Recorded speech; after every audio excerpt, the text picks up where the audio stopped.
Well, here we are in the Badger Rock Kitchen for the next in our Hispanic Heritage Month workshop series with one of our very favorite parts of the Badger Rock family, Miss Shadayra Kilfoy-Flores.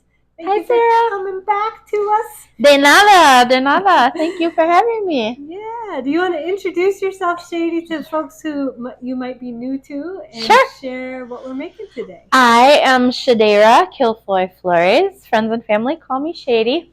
I wear lots of hats in the neighborhood, but one of my favorite hats is guest chef at Badger Rock Middle School. So I've been a farmer here, a garden grower. I have been a garden mentee, a garden organizer. I have been a cooking participant and a cooking instructor. So I've had lots of different roles here at Badger Rock, but just being a Badger Rock community member has been wonderful. My son's cooked with me the whole time. Serena comes to eat sometimes, but not like Tolan. He's been very dedicated cook with me. Yeah, Tolan grew up in this kitchen. He did. He's taller than us now, right? He did. And, last year he was in the Just Dane Serve Safe program for teens. He came very close, so he's going to retry to get his Serve Safe license. And then he, this past summer, he was at Mentoring Positives, making the off-the-block salsa and pizzas, and they received awards, and Tolan was king of the kitchen. That is a great program. Yes. Shout out to Will and Green. Shout out. Yeah, wonderful. He had such a good time there. He just wanted more hours, so more time there. Awesome. Well, I see he's not here today, Shady. It's just us. He's got to go to school. So he'll be a little bummed. I told him I was coming, and he was a little bummed. So he's been a wonderful helper for me. Yeah, we'll get him in here next time. Yeah. Well, what are we making today?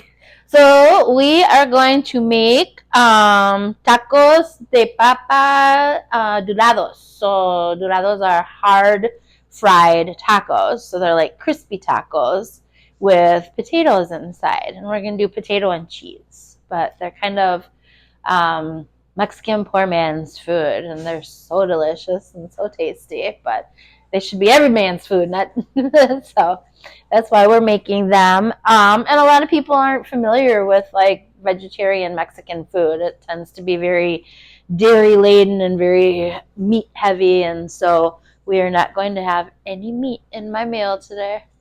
Super exciting. Shady's gonna come and do this for students too. So so we're gonna have lettuce topping, a little bit of sour cream, and then we're gonna make Calabasita hash, which Mexican zucchinis tend to be a little thicker and rounder. They're like a little shorter than our traditional. Are they Italian zucchinis? So the zucchinis that are throughout Mexico are a little bit lighter, a little bit rounder, but taste pretty much the same. They have the same flavor. And and then we're going to use summer squash since we don't have the calabasitas, but that's okay. We improvise. We don't have queso Oaxaca, so instead we're going to use mozzarella. So there are lots of easily accessible ingredients that you can substitute. So going to start with our potato. For our potato, basically cut them up the same way you would mashed potatoes. So Sarah and I were just talking about we don't have to feed any kids. Not hers, not mine, not the Badger Rock kids. So we're very excited about eating this food ourselves. So I'm going to leave the peels on because I don't mind peels. We would probably take them off when we make them with the kids because it's an extra step. And I'm always looking for things for the students to do. So I have water in there. I'm going to boil these up. And then, Sarah, I think I forgot to ask for salt.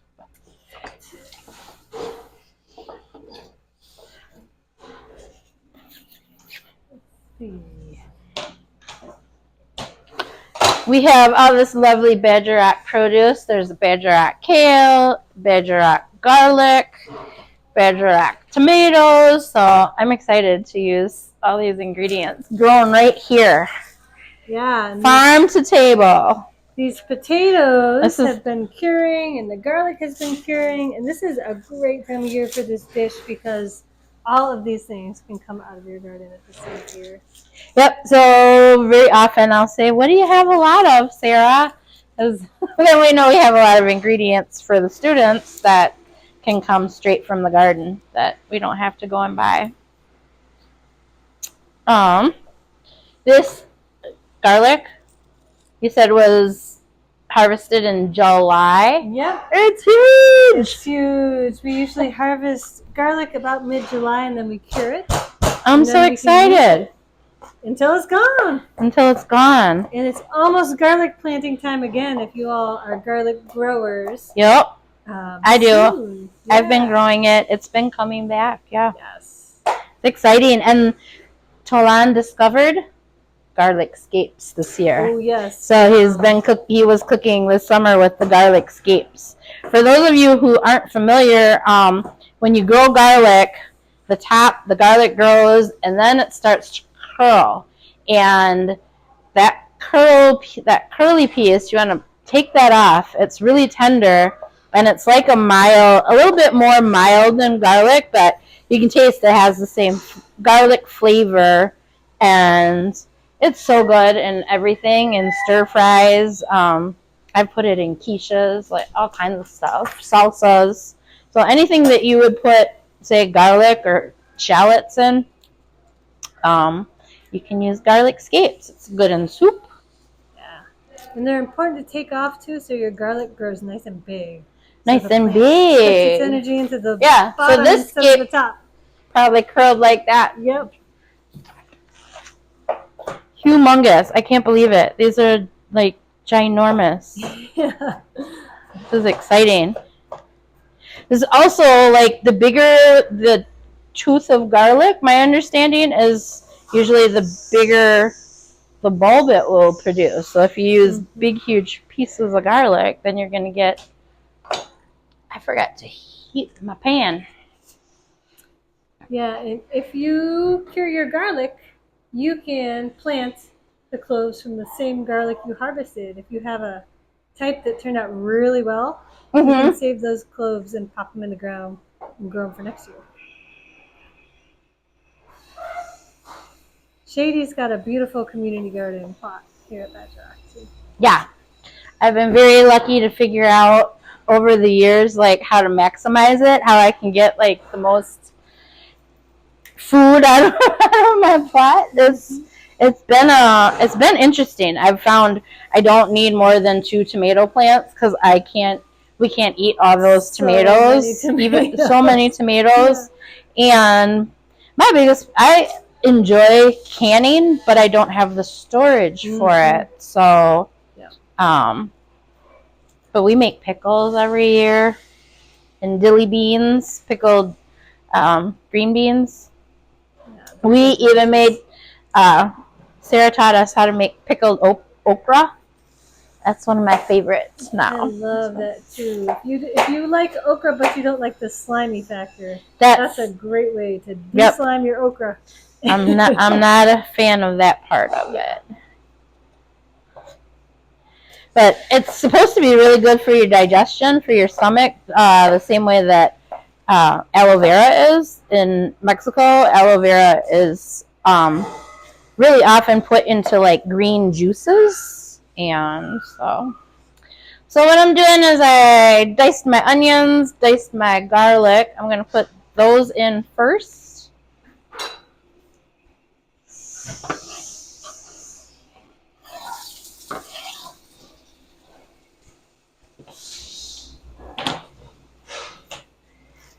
And let me get my poblano started. I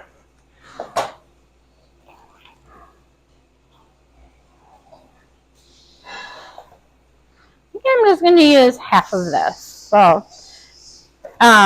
So for the garlic, I just used 3 teeth of garlic, probably 4 of a regular size garlic. Yeah.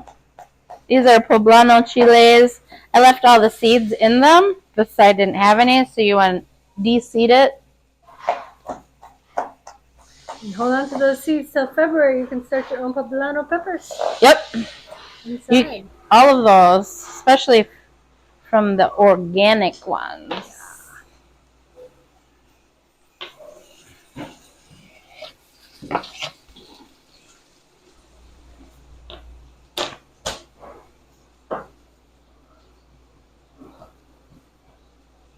I think we'll use 2 in the hash and 2 for the salsa.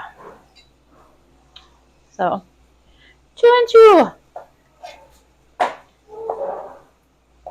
And if you have tomatoes in your garden, you're probably wondering what else you can do with tomatoes because they are starting to slow down. But wow, they were like. I made a homemade lasagna last night with a bunch of my tomatoes.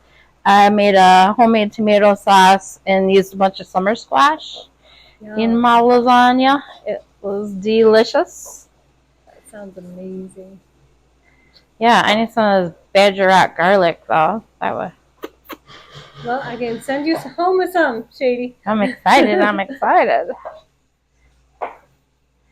So yeah, a lot of traditional Mexican dishes can be, to me, I tend to add other ingredients that are not as traditional.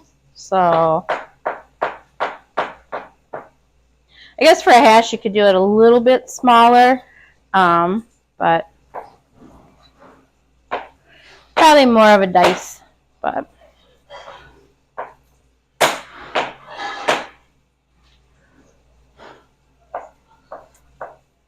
it's a great way to get a whole bunch of fresh veggies into your meal, and it has so much flavor. Everybody, the whole family will love it.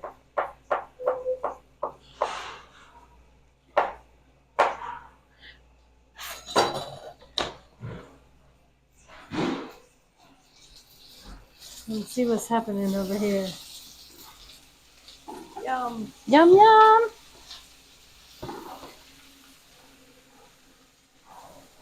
All right, our oil should be nice and hot now.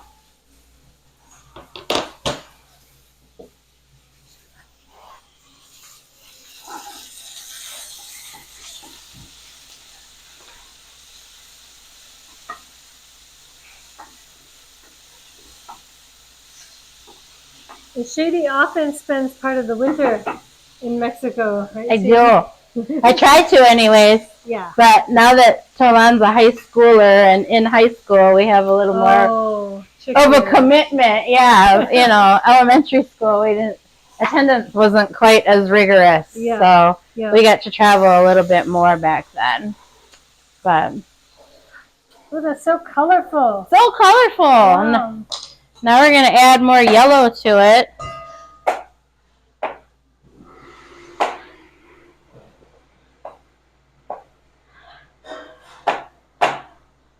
And this is the hash? This is the hash. It's kind of like I guess a Mexican stir fry or a southern hash. Calabasitas. A lot of times it's just the poblanos, the Mexican zucchini, the Mexican squash, and corn. Usually those are, well, the onions and peppers, or rather. But tomatoes aren't always usual in this dish. And I think I also added in the recipe red peppers. But you can add any kind of peppers. I've added kale. So. It smells really good. Yeah, so I think, you know, what I try to do is try to keep a lot of traditional elements and then just add a little bit extra. So more veggies, more color. Mm-hmm. Especially when we're cooking with the students, right? Like, it's one of my goals when I come to teach is to get the students to try new veggies that they wouldn't normally probably be eating at home, and something like kale. Probably a couple kids at Badger Rock eat kale, but probably not many. So well, a lot now. A lot now, though. Exactly. So Yep. I try to hide kale in all kinds of stuff. So I put, like, when I'm doing collard greens, I tend to put kale now in my collard greens, but they don't take nearly as long to cook, so I put them in later.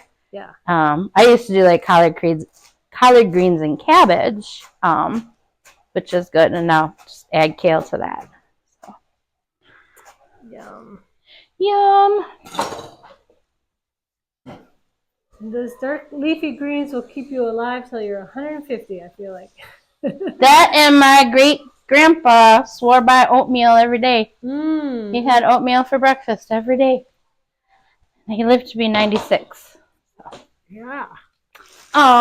Yeah, as soon as our potatoes are ready, we can get to assembling our taquitos.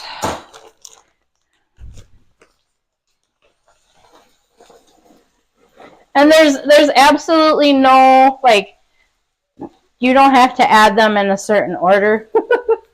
I tend to just I saute my onions first always out of habit, but they don't necessarily have to be in there first. Mm-hmm. So. And you just added corn? I added corn and kale and summer squash. I feel so lucky. So we might have to feed some more people. We might. I bet you we can find some more people to feed this to. And if you all are cooking along at home, let us know what you think when you try it. Yeah, so to season this, I'm only going to be adding salt and Mexican dried oregano. But you can add any kind of additional seasonings if you want to add chili pepper, cayenne pepper, black pepper, white pepper, whatever you want to add. But I really try to keep the spices to a minimum just because I really want to taste the flavors of the veggies. Yeah. So. Those are coming along great.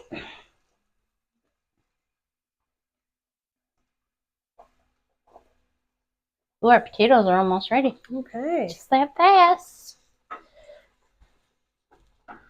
So this, you're going to want to leave and let cook down for quite a while. You can put a top on it, let it steam a little bit. I'm just going to leave mine like this to saute, because once it cooks, some of that water cooks down. I'm going to see if I can brown it a little bit, but if it doesn't, still gonna be delicious. Still gonna be delicious. So these, I'm gonna drain the potatoes.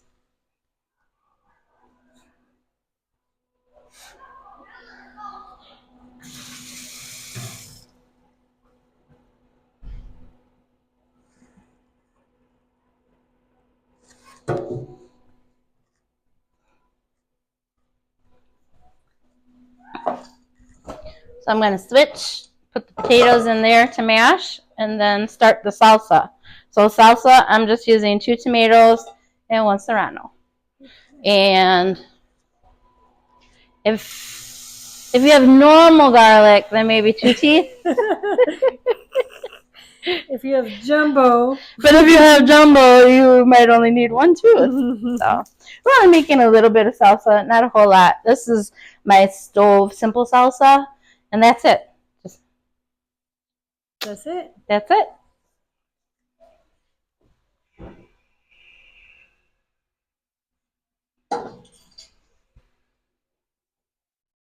So for the mashed potatoes, I just smash them like I would mashed potatoes. We don't have a potato masher at this time, so we're improvising with this whisk, and it is working. So.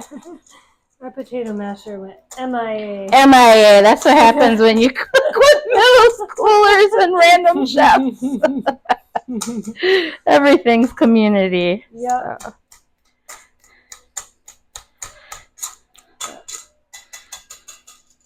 So yeah. You can put butter in them. I'm going to leave them like this because we're going to be putting cheese in the taquitos. So I am going to add a tiny bit of Mexican oregano to our hash. And then when we blend that salsa, I'll add a little bit when we blend the salsa. But we cheated. We got La Mission. Corn tortillas.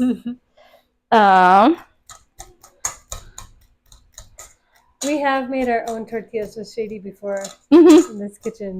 We've made tortillas, we've made gorditas, we've made empanadas, we've made pozole, we've made tamales. What I will also be making with the students is Jamaica tea.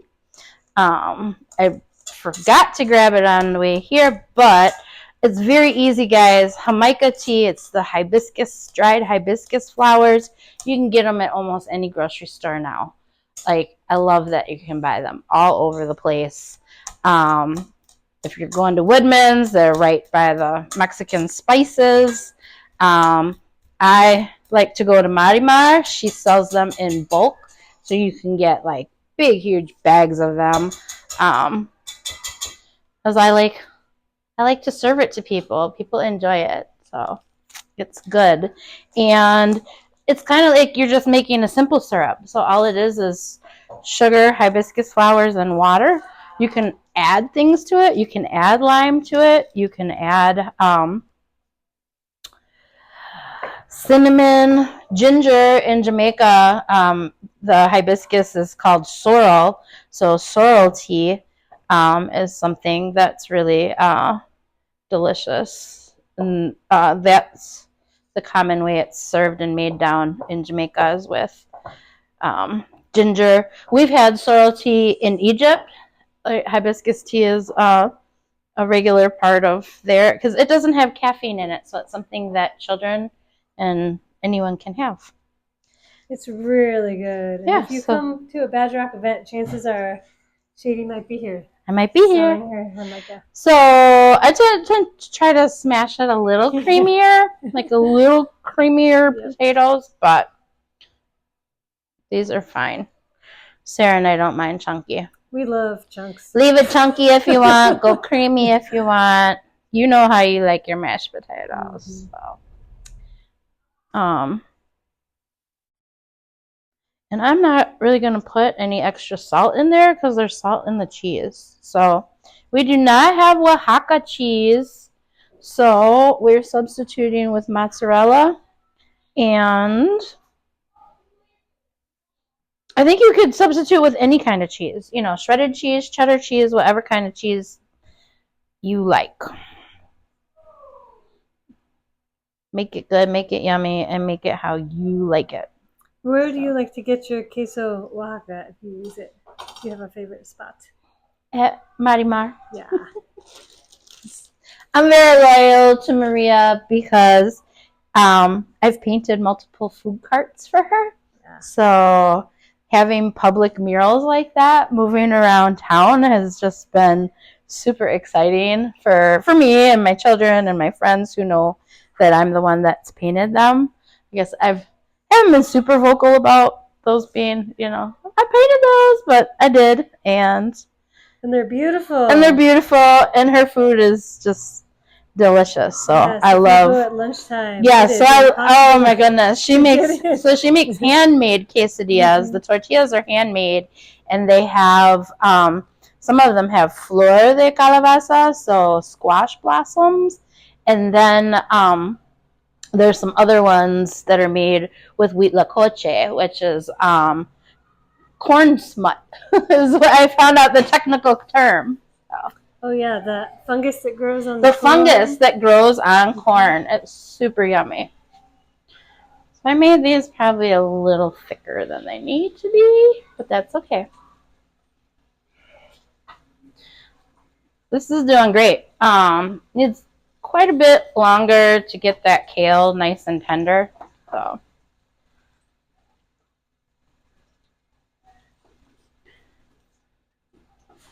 my goal is I try to get it all timed so that it gets finished at the same time. And that's such a challenge when you're cooking with like 20 kids. Yeah. It's just so easily to get distracted.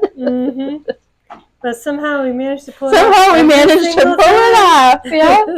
Well, and then this summer, we were cooking with elementary students. Yes. Yes, I've always cooked with the middle schoolers. We're cooking with the elementary kids. That was a little new for me. Yeah. It was fun. So this is all it is just boiling water, tomato, and I'm going to let it go for about 2 or 3 more minutes, but that's almost ready. We need salt. Oh, there it is. Yep. Candied and pickling. Okay.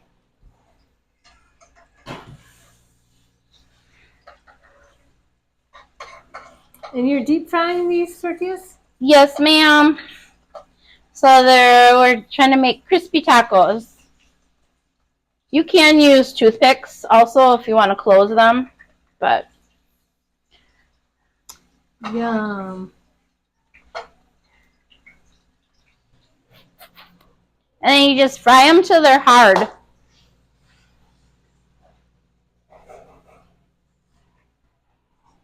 And inside it's the potatoes and the cheese. Potatoes and cheese. Yep. So simple too. So simple. And then I've seen them sold like on carts, little kind of like the elote guy. I've seen them when I went to I was a guest muralist in our sister city of Tepatitlan, and there were 4 artists from Madison, and we were painting with a whole group of students, and that's what the principal brought us, a big huge bag of tacos de papas, Dorados, the crunchy part, and everybody was extremely excited and happy. Yum. So. Sounds awesome. Oh, they're beautiful. Beautiful.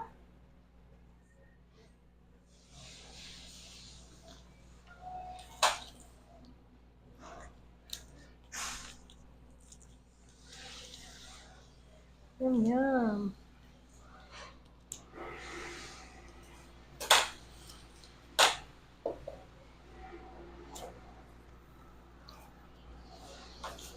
Sarah always keeps the green bucket handy. For those of you who know, you know. For those of you who don't know, it's the compost bucket. And when you're cooking with like 20 students and you're making tons and tons of food, you generate a lot of compost. Yes, you so do. luckily, here at Badger Rock, it goes all back to the garden. So And if you've ever been in the back, you've seen our mountain of compost. Oh my God, it is literally a mountain. It's like the length of this room. Maybe not quite the width, but it is an impressive compost heap. So for toppings on top of our tacos, we're going to have the salsa, some sour cream, some fresh onion, and iceberg lettuce is the traditional way. So I do love the crunchiness of iceberg lettuce. I do. Some things I really like cabbage, but something about the mildness of the potatoes, it's really mild, and so the iceberg lettuce is nice because of it being so mild. It's not like competing.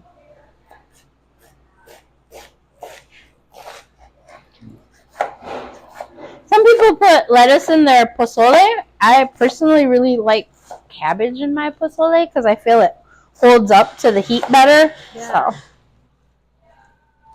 Yeah. And Shady's pozole is delicious. If you ever get a chance to try it. I miss it. I need some. When I when I make it back to town, I'm gonna make some.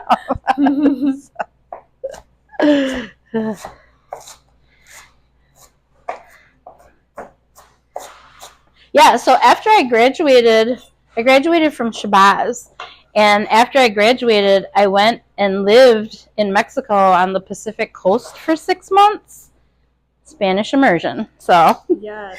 I was almost bilingual, not quite. I still struggle a lot because Spanish, even though it was my first language, it wasn't my primary language. So when I learned to speak, I was a baby in Mexico, but then when I came back home for school, everything was in English in school. So even though Spanish was my first language, it wasn't, I didn't learn to read and write until middle school.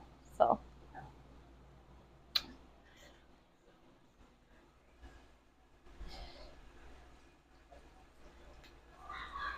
All right. Yum. They're getting nice and melty. The side's almost crispy. Not my favorite tortillas. There are other ones that hold up better. Del Rey. Like, there's a couple companies I don't mind shouting out. I wish we had one in Madison. Well, and then even Marimar, she has a tortilla, tortilla press, tortilla machine. Mm-hmm. But she puts out fresh tortillas on the weekends.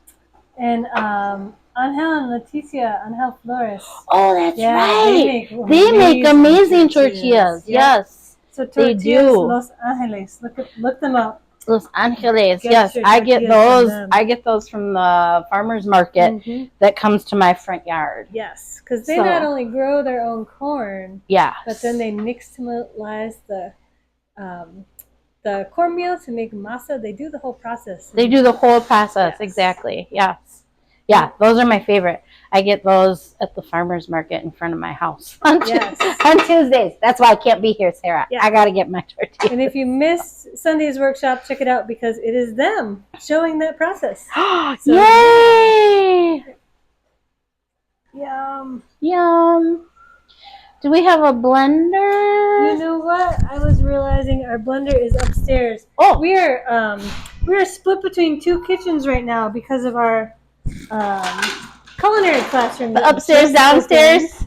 Yeah, so we're maybe you have it, maybe you don't. Our things. Oh, perfect. Yeah. You found it. These ones are so odd, but oh, the Ninja mixers. The Ninja mixers. They're like a top blender. It took us a while to figure out how to work these. Let's go. That.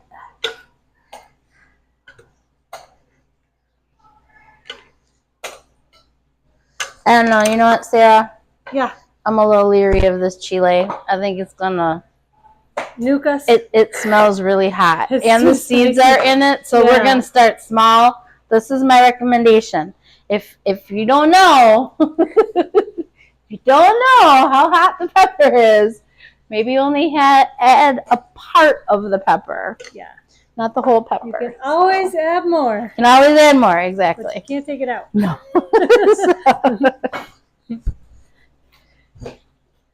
A little bit of salt.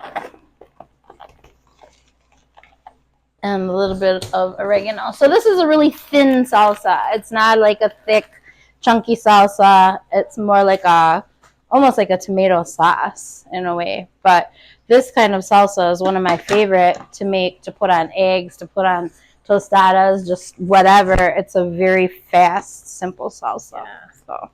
So the nearest outlet is going to be on the front prep table, so we can take a little walk over there. Over this way. Oh, in the corner. Here we go. Right here. Okay. You know, I didn't even know there were outlets on these prep tables for probably the first 5 years I worked here. I used them a bunch with the students. Yeah.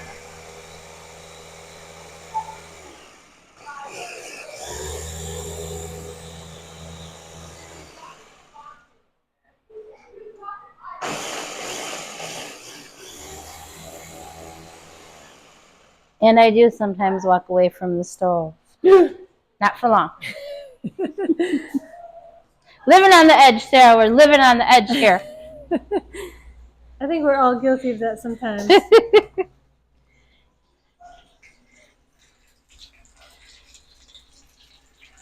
Oh my goodness, it's going to be so crispy and cheesy. Shady, tell us about your Mom Squad t-shirt. Oh, so that's another one of my hats. I am a co-founder of Moms on a Mission. Really, the whole East neighborhood, their huge community came together to found Moms on a Mission.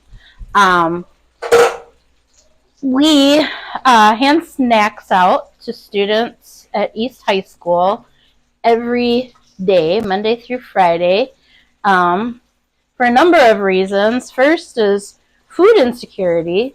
They're trying to feed, well over 1,000 students in just an hour. So there are quite a few students who don't get food in that time. So they end up hangry, and then quite often end up fighting. So Moms on a Mission was founded because when the students came back from COVID, they were angry and they were fighting at school a lot. And there were students, staff, parents, all pepper sprayed.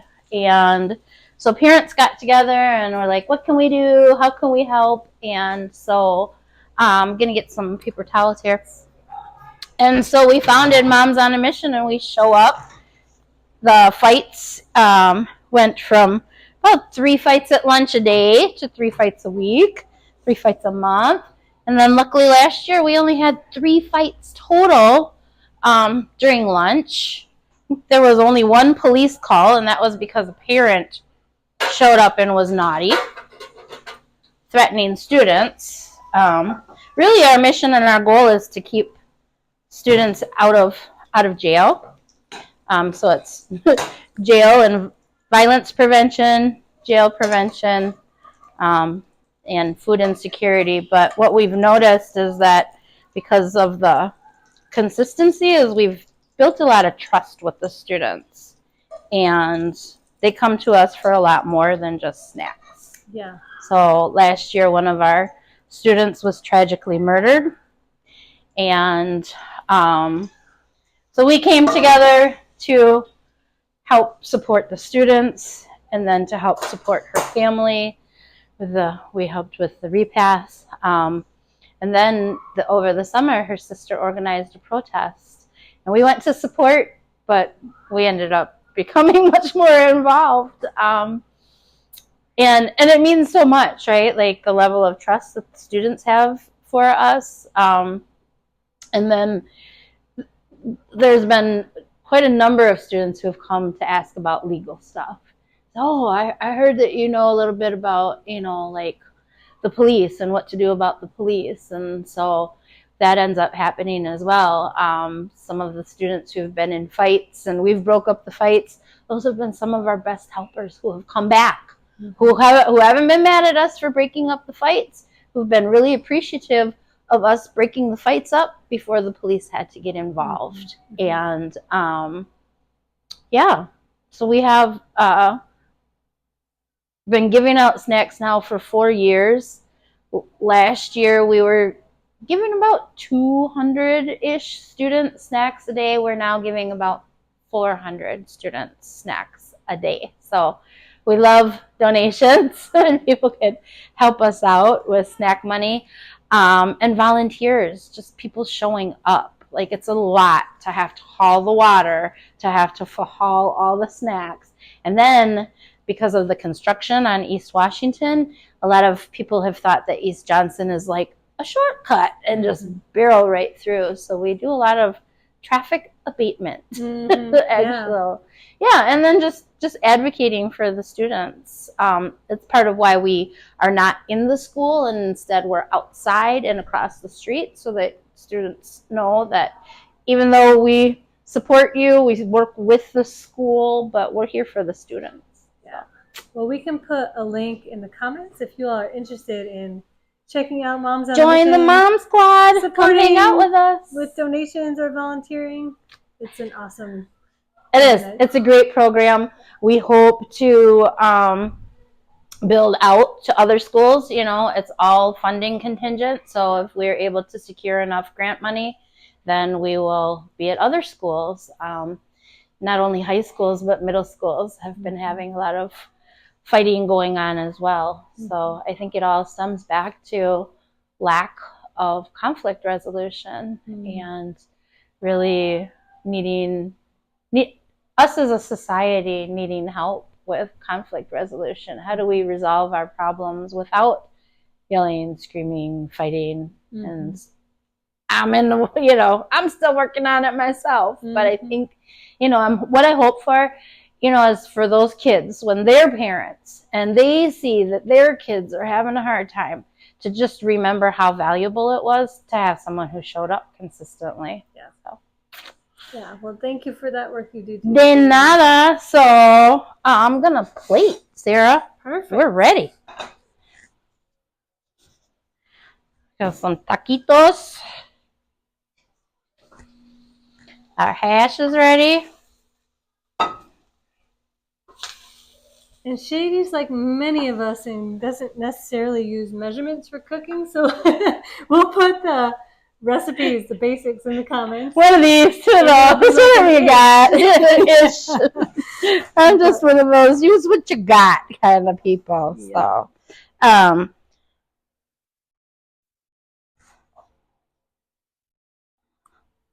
these look delicious. They are gonna be so good. I think the students will be really excited. I think they're going to be like, "What? Potato tacos?" Like, then they're going to be like, "Potato tacos." Yeah. Like, it's so funny, the walking in faces versus the walking out faces. Exactly. Yeah. There's always a line out the door. But, oh my goodness! And then by the end of the week, once everybody knows what's being cooked, then we have a real. Once the word's out on the not street. Only do the students have seconds, but then the word on the street, everyone's like, "Hey, what do you guys got over there?" So, and staff comes to check it out. So, yeah, I tend to make quite a bit of extra on Fridays because that's what we. But that's also when we have the squirrely students.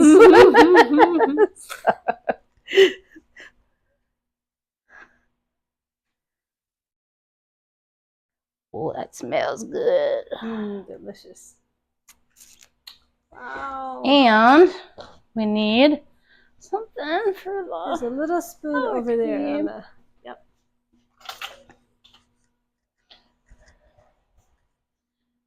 I'm working on the plating. One day I'll get it together, guys. For me, it's about the flavor, and I guarantee this vegetarian meal will satisfy you very much. You will not miss the fact that it doesn't have meat. So. I was personally a vegetarian for almost 20 years. Yeah. Until I got pregnant with Tolan and I became sick. My body was like, no, you're anemic and you have borderline, you have gestational diabetes, so you need more protein. So I did start eating poultry, but I'm a Mexican anomaly where I don't eat beef and pork. And people, how are you Mexican? You don't eat beef and pork. Well, that's just it. There are so many good vegetarian options to make, as well as even vegan options. I had vegan pozole the last time I was in Guadalajara, and it was amazing. Like, rather than using meat, they used mushrooms. Yum. It didn't taste mushroomy. It still tasted like pozole. Yeah. So many. Thank you for joining me. Look at this beautiful dish.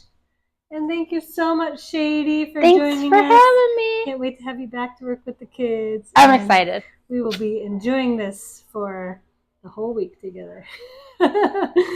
Thanks, everybody, for tuning in. And if you make this at home, let us know what you thought. Please let me know. Yes. And we'll see you all again next time.